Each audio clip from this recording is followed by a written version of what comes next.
बताता है। हाँ ड्रेस तो हमने भी पहन रखी है, कहाँ लगे हैं? ऐसी ड्रेस भी कोई ड्रेस है जिसे सदर न रख सके। क्यों हमारा गला फेंके भी नहीं है, सबने कहाँ खुला हुआ है? याद रखो मान इस्लाम में औरतों का पूरा बदन सत्र है और इसको ढकना वाजिब सख्त मजबूरी के वक्त चेहरे और हथेली वगैरह को लेना जायज है। अब सबकी बातों पर हमें फिर हंसी आ रही है। अगर इसी तरह हमेशा रहेंगे तो हमें दिक्कत होगी चलने फिरने में। हंसी आपको मेरी बातों पे आ रही है। शरीयत और कुरान के हुक्म पर बढ़ते का हुक्म तो कुरान में है। चलिए बात पढ़ाई की करते हैं। आप सब क्या पढ़ती हैं? हम सब अरबी अव्वल की तालिबान हैं। ये अरबी उर्दू पढ़ के क्या होगा? कौन सी डिग्री मिलेगी? कहाँ नौकरी मिलेगी? बात डिग्री की नहीं बल्कि अरबी ज़बान ये अल्लाह की ज़बान है, रसूल अल्लाह की ज़बान है। कुरान करीम अरबी में है।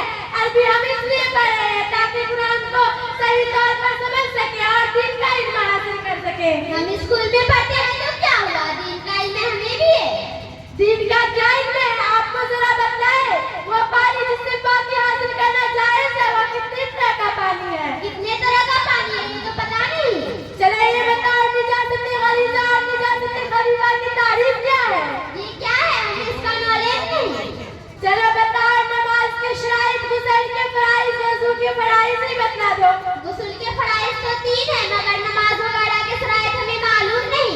देखो बहन अभी तो आप डिग्री की बातें कर रही थी। हम मुसलमान हैं, हमारा मजहब इस्लाम है और इस इस्लाम की बुनियादी चीजों का आप सबको इल्म नहीं है।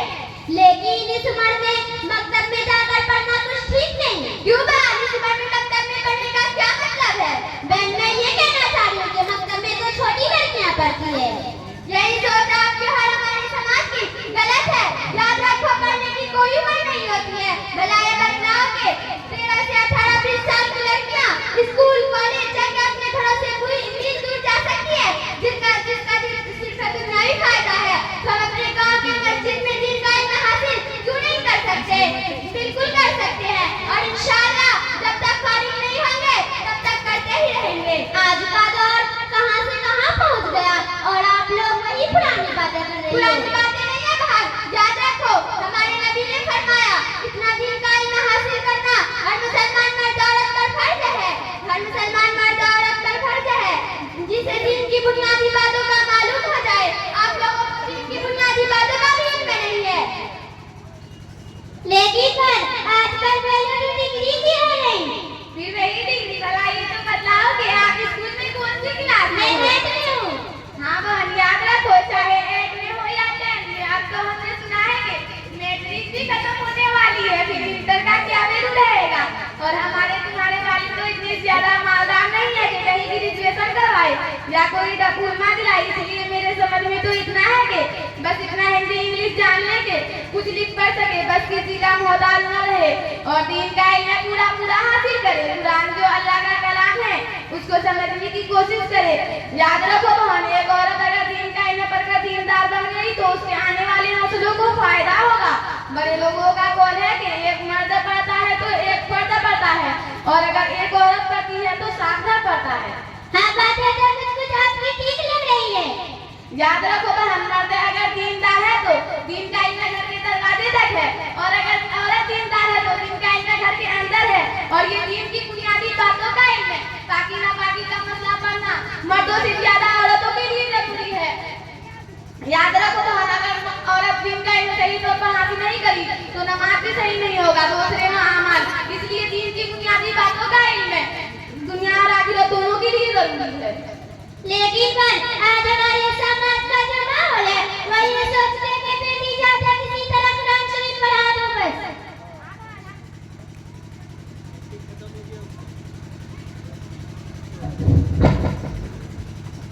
हाँ बहन हमारे समाज की ये सोच गलत है। कुरान शरीफ तो हम लोगों ने भी मुकम्मल पढ़ लिया है। अब अल्हम्दुलिल्लाह कुरान शरीफ का तर्जुमा तफसीर और अरबी की तालीम हासिल कर रही हूँ। मेरे मदरसा में मेरे उस्ताद ने लड़कियों को 4 साल आलिमात कोर्स शुरू किए हैं। उनमें से हम 2 साल पढ़ चुके हैं और अभी 2 साल पढ़ना है और पूरा आलिमा बनना है इंशाअल्लाह। आलिमा बन के क्या फायदा होगा? आलिमा बनने से हमारा मकसद अपने रब को राजी करना है। जब हमें दीन का इल्म होगा तो हम जो भी इबादत करेंगे नमाज रोजा ज़कात इन तमाम चीजों को सही तौर पर अदा कर पाएंगे। बेइल्म लोग हमारा खुदा है माशाअल्लाह।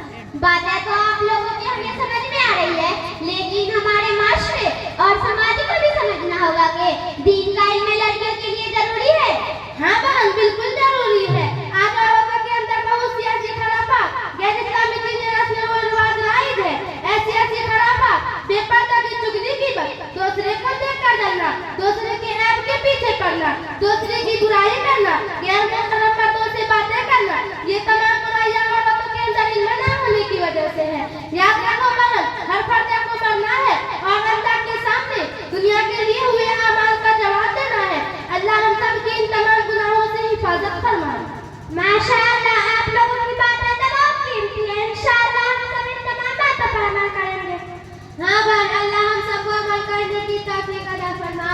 फिर चलती हूँ, फिर मुलाकात होगी। चलो माशाल्लाह।